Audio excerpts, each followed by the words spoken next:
Le comité AVH Réunion vous présente le rendu de l'atelier d'écriture 2021. Un atelier d'écriture animé par... Donc je suis Hélène Chardonnay, auteure d'art dramatique, romancière, comédienne et directrice artistique d'une compagnie qui s'appelle la Compagnie Outrage. C'est une compagnie de théâtre. Je suis invitée par l'AVH pour animer pour ses adhérents des ateliers d'écriture. Bonjour, c'est Soline.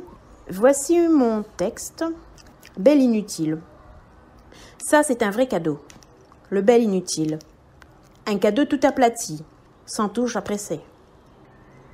Appuyez longuement sur l'écran pour un retour de l'appareil qui indique qu'il ne peut rien faire d'autre que répéter ces maximes bloquantes. Aucune connexion, aucune carte SIM installée. Ce cadeau m'a été offert par le démon de la tentation qu'il a acheté chez Carrefour. Il finit cependant par retrouver tous ses réseaux, bien entendu, quand je n'en ai plus besoin. Je veux l'utiliser pour écrire à présent. Zut, le cadeau bloque l'écran à nouveau. Nouvelle notification de calendrier. Je dois faire des manipulations compliquées afin d'accéder à cette notification qui sonne toutes les 10 secondes, m'empêchant de rédiger mon texte.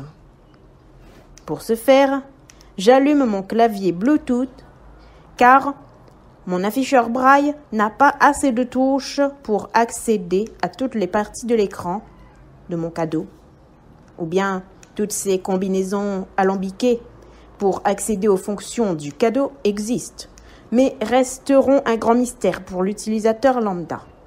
Enfin, les petits problèmes sont résolus et je peux traduire le dialogue matinal entre les oiseaux et les fleurs du jardin d'une maison voisine qui parvient à mes oreilles. Mais soudain, alors que grandit une idée d'association des roses rouges, mon cadeau me bloque une fois de plus par un indiscutable batterie faible, charge restante 10%. OK. Ben non, je ne suis pas OK. Surtout quand des importants liens de voisinage et de solidarité se créent sous mes yeux. Mais soudain le film se coupe, inexistant, comme provoqué par une panne généralisée dans ma tête. Mais l'écriture s'achève ainsi, malheureusement sans autre forme de résurrection, le minuteur ayant sonné l'alerte pour le retour à la réalité sociale. Les notifications dès la nouvelle reprise de l'écriture n'apparaissent plus du tout. Le cadeau sans fil étant confortablement et égoïstement installé sur sa prise secteur et branché constamment à la box internet par ses fils emmêlés. Voilà le superbe cadeau de Noël dernier, offert pour harceler, tout au moins pour agacer les gens. Mais finalement, heureusement que les appareils Bluetooth qui y sont couplés fonctionnent eux très bien. Ces derniers ne sont pas des cadeaux, mais des achats répondant à de véritables besoins que j'ai pensés et comblés. Le cadeau va se faire avaler, ingurgité par la borne distribuant le réseau, s'il continue à ne pas vouloir se déconnecter de ses fils et m'obliger par là même à utiliser 2 appareils Bluetooth pour avoir une complète maîtrise de ses fonctions. Voilà, merci pour votre écoute. Je m'appelle Lucas et je suis aujourd'hui un vieil homme. Je vis seul là-haut dans la montagne et j'écris aujourd'hui pour réaliser ce qu'a été ma vie. Je ne peux pas dire qu'elle a été facile, même s'il y a toujours plus malheureux que moi. Je suis né dans une famille pauvre.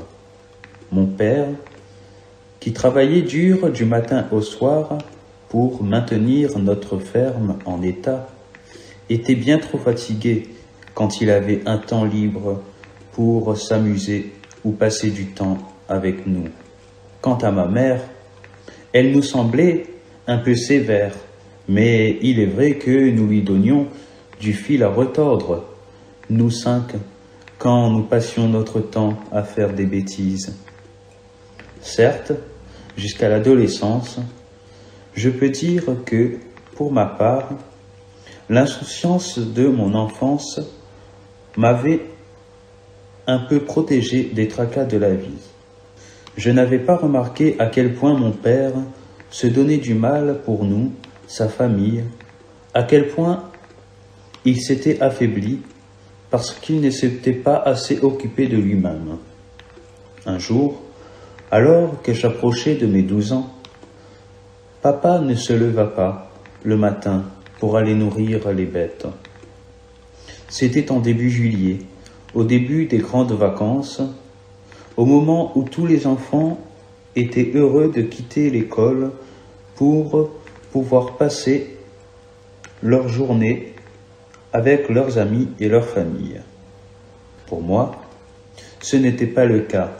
Premièrement parce que le seul ami avec qui j'aurais pu passer mon temps libre cette année-là était parti ailleurs, chez des cousins lointains. Et deuxièmement parce que, voyant, en ce matin du 12 juillet, mon père qui ne bougeait plus de son lit, je m'étais rendu compte de tout ce qu'il avait donné pour nous et de tout ce qu'il n'avait pas eu. Il n'avait pas eu de temps pour lui, de loisirs, d'amis, d'univers en dehors de nous, sa famille. Et, même si nous lui donnions beaucoup de reconnaissance et d'amour, il aurait eu besoin de quitter, ne serait-ce que sur de courts instants, son lieu de vie, de s'évader, de voir un peu le monde qui l'entourait. Bonjour à tous. Je vous présente Annabelle Driscoll, la sœur d'Audrey. Texte de Thierry, lu par Liliane. Je m'appelle Anaëlle Driscoll. Je viens de San Francisco en Californie. Là-bas, je vis chez mon grand-père, Edward Driscoll. En ce samedi 7 janvier 2017, je suis contente d'être parmi vous. J'aimerais remercier toutes les personnes qui m'ont aidé à intégrer le club de l'AVH de Bonia depuis lundi 3 octobre dernier. Je viens de San Francisco, mais ici, sur l'île de Boutoir, j'habite à Longany. Aujourd'hui, je suis heureuse d'être avec vous. Je ne suis pas très bien chez moi à cause de mon mari, qui a toujours des choses à me reprocher pour quelque chose que je n'ai pas fait. Il ne veut pas que je sorte, il ne veut pas que je voie du monde. Chaque fois que je rentre chez moi tous les soirs, Harcourt me demande ce que j'ai fait dans la journée et surtout si j'ai rencontré des gens. Sur cette question à propos de mes relations avec les gens, je ne lui réponds pas. J'ai peur qu'il me frappe. J'ai tellement peur que la situation s'aggrave que je suis allée voir la police pour lui. Un jour, 2 policiers sont venus chez nous pour discuter avec lui. Ils lui ont dit d'arrêter les violences sous peine de 15 ans de prison et de 100 000 € d'amende pour violences aggravées et non-respect de la barrière jaune mise en place pour lutter contre l'omnivirus. Je remercie Hélène pour sa solidarité. Elle m'a accompagnée au commissariat Valcaire, situé au centre-ville de Bonnelieu, pour que je puisse porter plainte. Hélène est la première personne à qui je peux faire confiance. Maintenant, parlons de notre journée, organisée pour la première fois cette année. Je suis venue ici pour passer un bon moment avec vous. Je tiens à vous souhaiter une bonne année 2017. J'espère que les fêtes se sont bien passées pour tout le monde, ici, au local de Bonia. Moi, de préférence, je fêtais Noël avec Hélène et Sandra. Margot était là aussi, et j'ai eu l'occasion de faire connaissance avec son chat, qui est son animal de compagnie, et ses autres amis. Pour ce faire, j'ai décidé aujourd'hui, samedi 7 janvier 2017, d'organiser un repas partage. Nous mangerons sur la pelouse du local. ou la sauve mon vie. Moi, la travail dur, mais mon famille les fière. Moi, j'étais petit, moi, la apprendre écrit. À cause le braille, mon vie l'a changé. Moi, la travail dur, moi, la pas découragé. Moi, la gagné mon premier livre des prix. L'été, pour moi, un grand affaire. Ce jour-là, moi, j'étais en l'air, comme si un nuage. Mon premier lettre braille, moi, l'a fait. Moi, l'a écrit pour mon grand-père, pour dire lui, bonne fête des pères.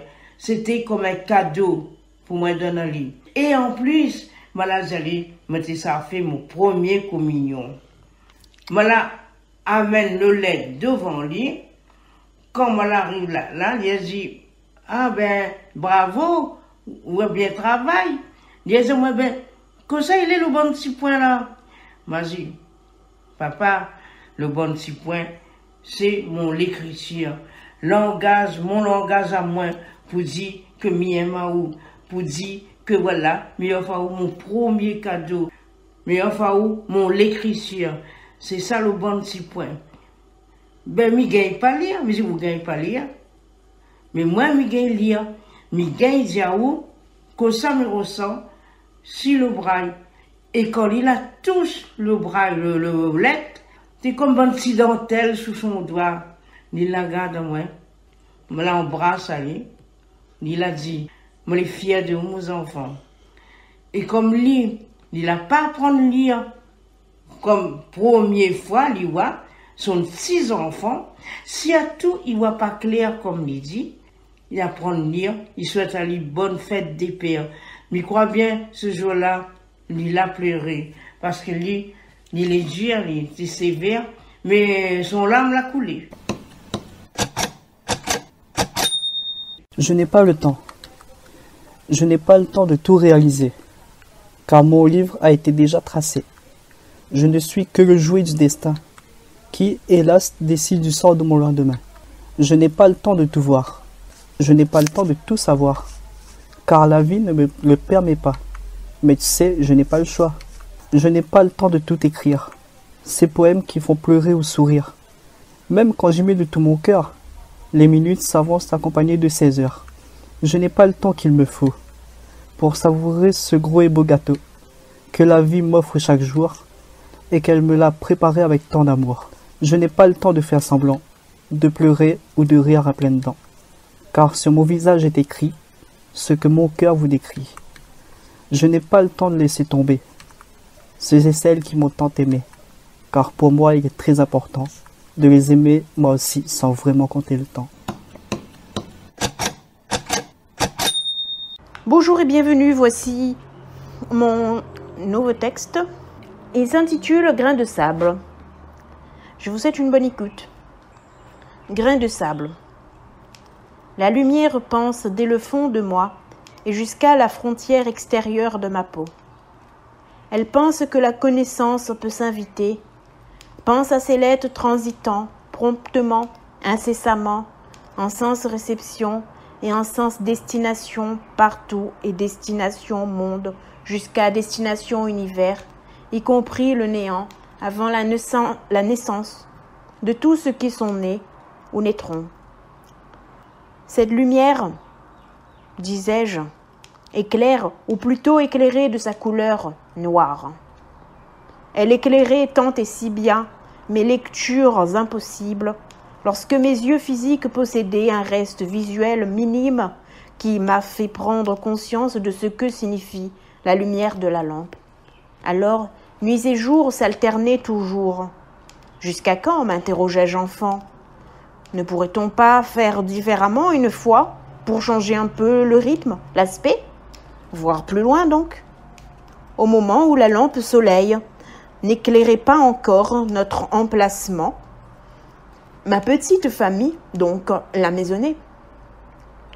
Mes lectures noires, nulle lecture, durcissaient d'amertume et d'effronterie boudeuse toutes ces pages de mots tant espérés. L'écriture, écho puis reprise de pensées d'autrui, ne voulait pas de moi.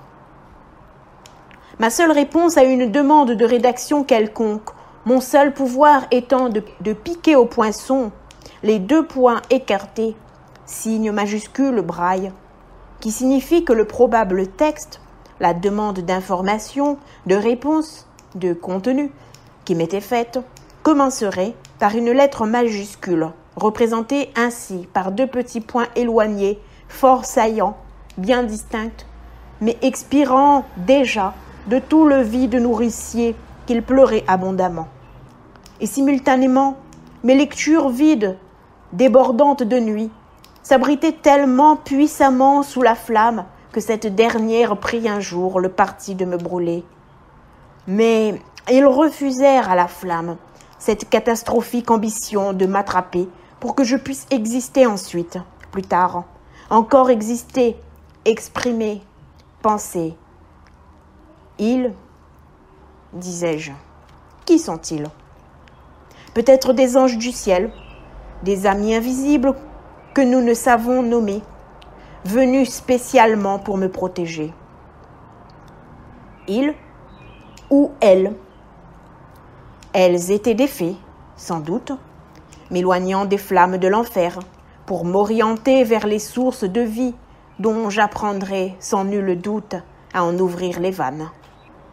Dès que la flamme entreprit de me lécher les cheveux, l'ange ami et frère, l'ange que par pudeur je n'ose décrire, lui qui m'accompagnait, vint en un éclair immédiat procéder à l'arrestation de cette lumière, puis l'enferma dans le sombre sous-sol. Plus tard enfin je grandis et je me fis savoir ce message éclairé, cette confiante réussite dans les mots nombreux qui fuyaient sous mes doigts. Les petits points plantés m'attendaient là, à leur place, fuyant pourtant mes doigts qui fuyaient, eux, sans que je me souvienne de tous ces points, signes, lettres, mots que j'ai pu lire. Et même si je ne peux tout assimiler, ils me racontèrent plus, toujours davantage, surtout depuis la numérisation de mes milliards, billions, quintillons ou infinis de points partis. Depuis l'informatisation qui me transcrit maintenant une myriade de textes que je pourrais comprendre, que je voudrais lire, que j'écris. Tous les points m'attendent pour donner à ma mémoire un peu plus de mots fuyant mes pensées, fuyant toujours l'univers qui tourne en orbite, suivant le cours de l'expression par ces mots que composent les fins gravées. Depuis toute petite, à l'âge où j'ai appris à écrire, ma machine Perkins, machine à écrire en braille, posa sur les feuilles de mes cahiers d'abord 1000 petits grains de sable, puis elle en multiplia encore les gravillons ajoutés aux phrases instructives qui se posaient sur mes leçons d'écolière. À l'adolescence, où j'oubliais d'entendre les cours d'histoire prêchés par un professeur au collège, je pris lourdement dans mes bras les ouvrages, épais volumes reliés, traduction des textes du manuel scolaire où les autres élèves pouvaient voir en un seul volume texte, photos, cartes. Mes volumes étaient composés d'au moins 999 milliards de cailloutis, mais ils me surprirent beaucoup en me racontant la violence des guerres, celle d'idées et de régimes politiques, différentes pensées et évolutions de toutes nos sociétés. D'autres manuels scolaires, pareillement, m'apprirent encore les interactions et évolutions désastreuses ou bénéfiques de l'humanité, ainsi que la magie amusante des mathématiques et de la physique, un regard différent sur le vocabulaire d'autres langues européennes et bien d'autres choses. Ma vie m'a amené plus tard à pousser plus loin des lectures littéraires diverses et de plusieurs époques, allant de l'époque médiévale à nos jours. Quelque chose de magique s'est ouvert en moi ces dernières années. Désormais, je sais écrire. Cependant, je désespère de ne pas avoir accès encore aujourd'hui à un grand nombre d'ouvrages qui ne sont pas informatisés. Je voudrais trouver tous les livres, car je cherche et je récolte encore tous les petits grains de sable infinis pour la transcription. Je les apporterai à la médiathèque pour déclencher l'impression en braille intégral, table française, en braille abrégé, table française, ainsi que toutes les langues transposables de tous les livres vus. Tous les livres auxquels on a jeté un œil veulent se voir défiler sur les feuilles que rejette l'embosseuse, l'imprimante braille.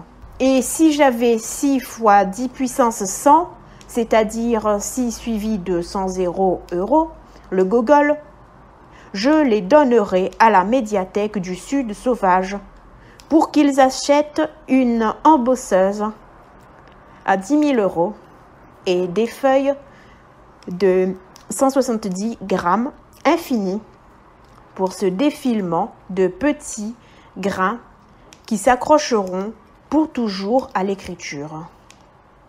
Le sable granuleux est là, en stock, comme je l'imaginais stocké dans ma Perkins quand j'étais enfant. Ils sont là, parce que je veux l'écriture.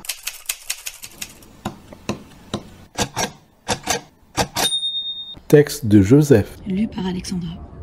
Un pique-nique. À une époque, on faisait souvent des pique-niques en famille. Je me rappelle d'un pique-nique en vacances à Sillaos, où on avait reçu les oncles, les cousins, et on était partis au bloc. Le bloc est une ravine près du sentier qui monte au piton des neiges. Pour les adultes, on a commencé avec l'apéritif, et l'ambiance est vite montée. On chantait, on dansait. Je me rappelle maman, elle dansait le Sega. Tout le monde l'applaudissait, et on était heureux. Puis est venu le repas, le zambrocal et le rougail saucisse. Alors, comme on disait à l'époque, ce fut bataille couteau avec fourchette. Et on n'entendait pas autre chose, et on mangeait vraiment avec appétit. Le repas terminé, est venu le dessert. Je ne suis pas sûre, mais je pense que c'était du fruit à pain. C'était un dessert doux, que tout le monde appréciait particulièrement. Ensuite, on a discuté de choses et d'autres, les enfants sont partis marcher, et le calme est revenu dans l'assistance. Le temps passait vite, et comme il fallait redescendre vers le littoral, on a bu le café et on s'est séparés dans la joie en attendant le prochain pique-nique. C'est un souvenir qui me revient de très loin, car j'étais très jeune à l'époque, encore adolescent. C'est un souvenir particulier, car ça me rappelle ma maman qui était heureuse et qui dansait toute seule. Je me rappelle du temps magnifique qu'on avait, avec du soleil. Il éclairait partout, mais on ne sentait pas sa chaleur. La chaleur était dans nos cœurs. J'ai eu une enfance heureuse et l'émotion est toujours présente quand j'y pense. Je suis heureux de la partager avec vous. En repartant de Sillaos, chacun a pris sa voiture et est descendu tranquillement vers le littoral. Malheureusement, le soleil commençait à ne plus se faire sentir et doucement, on sentit la pluie qui arrivait. Il fallait être très prudent parce que le chemin était vraiment dangereux. Tout le monde le sait, il y a beaucoup de virages pour redescendre de Sillaos. Il ne faut pas rater un virage et se retrouver dans le fossé. Maman, son euphorie avait bien diminué et elle commençait à avoir peur. Elle prit sa petite vierge en priant qu'il ne nous arrive rien de fâcheux. La voiture descendait doucement, virage après virage, et nous sommes retrouvés à la rivière Saint-Louis. Le beau temps était revenu et papa accéléra un peu plus. Plus de peur que de mal. Maman souffla et se sentit plus apaisée. Nous continuâmes le chemin et après Saint-Louis, la route étant plus droite, papa continua à accélérer. Nous sentions que nous avions besoin de retrouver la maison. Nous avons pris la route du littoral et au dernier virage, nous avons vu Saint-Denis au loin. « Hourra !» cria tout le monde. Nous arrivâmes chez nous en comprenant que nous étions vraiment plus heureux à la maison. On n'est jamais mieux que chez soi. Vivement le prochain pique-nique.